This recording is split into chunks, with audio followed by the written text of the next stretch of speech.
sahabat anak, ada pantun menarik nih. Apa tuh? Jalan-jalan ke Raja Ampat.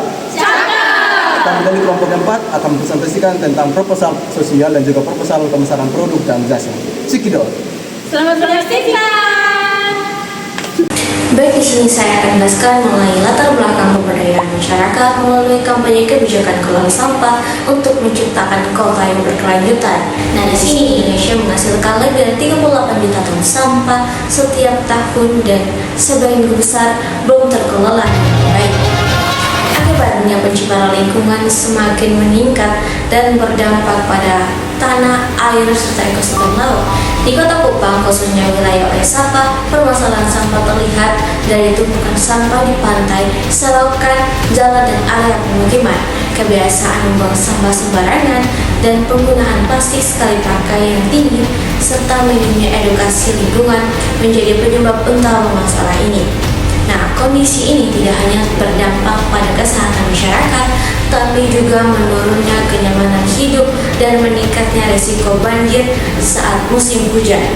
Oleh karena itu, kampanye bijak kelola sampah hadir sebagai upaya untuk mendorong perubahan perilaku masyarakat agar lebih peduli dan bertanggung jawab terhadap lingkungan.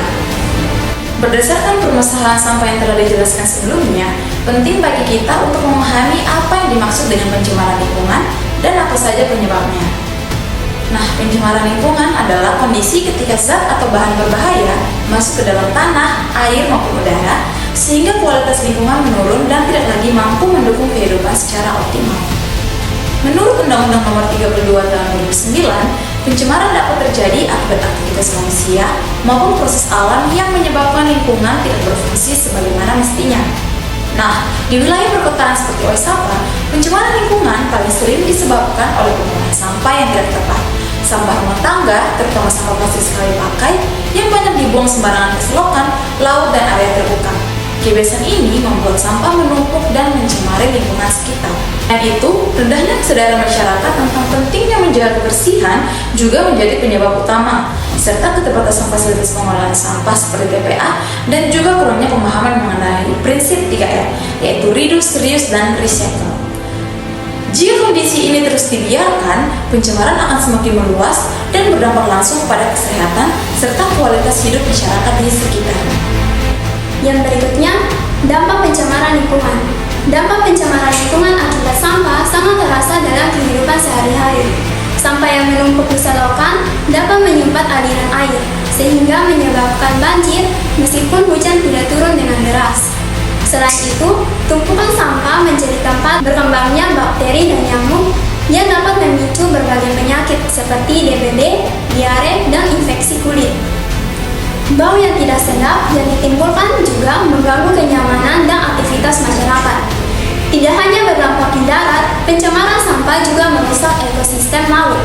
Sampah plastik dapat membahayakan biota laut karena termakan atau membuat mereka terperangkap. Pada akhirnya, lingkungan yang kotor akan menurunkan kualitas hidup manusia serta mengurangi nilai estetika suatu wilayah. Selanjutnya, upaya pencegahan pencemaran lingkungan. Upaya pencegahan pencemaran lingkungan harus dilakukan secara bersama-sama, mulai dari individu hingga pemerintah. Edukasi tentang pentingnya menjaga kebersihan lingkungan menjadi langkah awal yang sangat penting dalam pencegahan pencemaran lingkungan. Penerapan prinsip 3R, penyediaan tempat sampah terpilah, serta bank sampah dan kegiatan gotong royong atau aksi bersih-bersih lingkungan dapat membantu mengurangi jumlah sampah. Dalam kampanye bijak kelola sampah, digunakan pendekatan POAC, yaitu planning, organizing, actuating, dan controlling, agar kegiatan berjalan terencana, terkoordinasi, dan berkelanjutan. POAC membantu memastikan bahwa kampanye tidak hanya berjalan, tetapi juga dapat memberikan dampak nyata bagi masyarakat. Yang berikutnya itu tentang pelaksanaan dan evaluasi. Tahap pelaksanaan dilakukan melalui aksi bersih di pantai dan selokan, edukasi kepada masyarakat, pelajar, serta pelaku UMKM, dan kampanye digital melalui media sosial. Evaluasi dilakukan dengan membandingkan kondisi lingkungan sebelum dan sesudah kegiatan, serta melihat tingkat partisipasi dan perubahan perilaku masyarakat.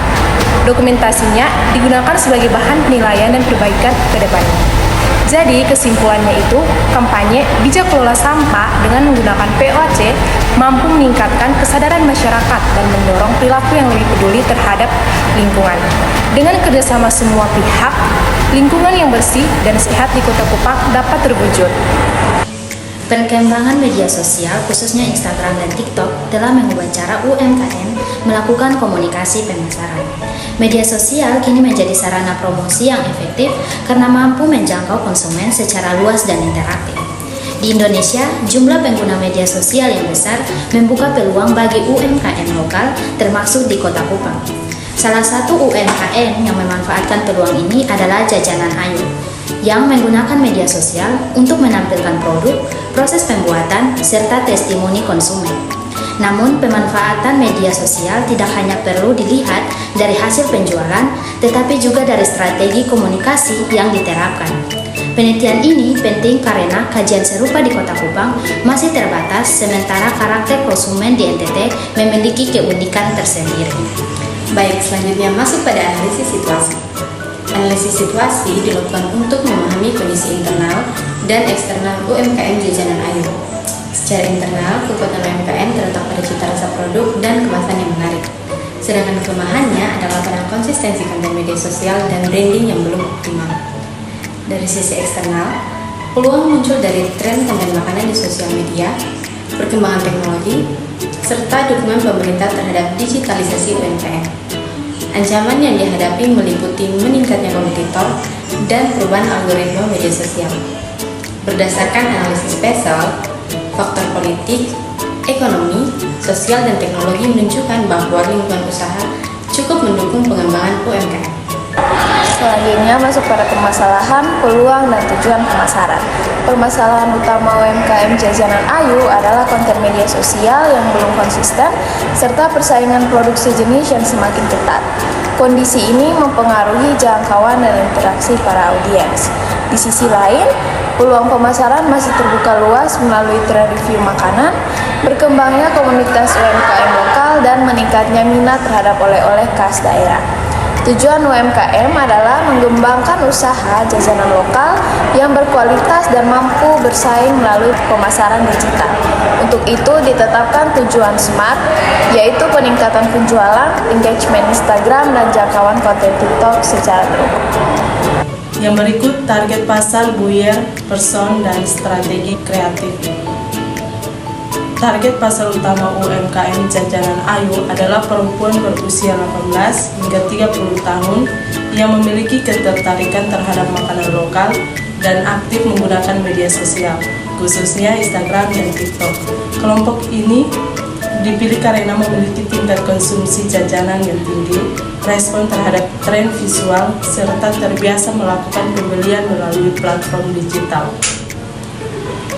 Buyer person yang digunakan adalah Selin berusia 23 tahun yang aktif di media sosial khususnya Instagram dan TikTok, tertarik pada produk dengan kemasan menarik, harga terjangkau, dan memudahkan pemesanan secara online. Keputusan pembelian Selin dipengaruhi oleh konten visual, review konsumen, dan rekomendasi di media sosial. Berdasarkan karakteristik target pasar dan buyer person tersebut, strategi kreatif dirancang dengan mengusung konsep yaitu rasa lokal yang bikin bangga. Konsep ini bertujuan untuk menonjolkan identitas lokal produk Jajanan Ayu sebagai warisan kuliner daerah yang dikemas secara modern.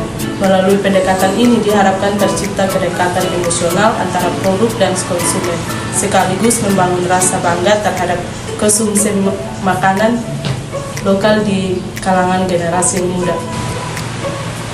Baik, yang berikutnya terkait dengan strategi IMC, anggaran, dan juga evaluasi. Nah, strategi komunikasi pemasaran terbaru ini meliputi pemasaran digital melalui Instagram, TikTok, kolaborasi dengan influencer, pembuatan konten promosi, dan serta kegiatan-kegiatan pop-up booth begitu. Dan yang selanjutnya terkait dengan rencana anggaran per bulan begitu. Nah, dalam perencanaan anggaran ini kurang lebih sudah 3 bulan itu memakan biaya sebesar 2.350.000 yang meliputi biaya produksi konten dan juga penggunaan tools berbayar begitu. Dan juga yang terakhir itu terkait dengan evaluasi di sini itu meliputi berbagai aspek khususnya dalam konsistensi penayangan konten di media sosial sehingga lebih menjangkau audiens dan juga meningkatkan penjualan produk lebih meningkat lagi. Sekian itu saja, terima kasih. Sekian dari kami kelompok 4. Terima kasih. Ada yang malu. Ada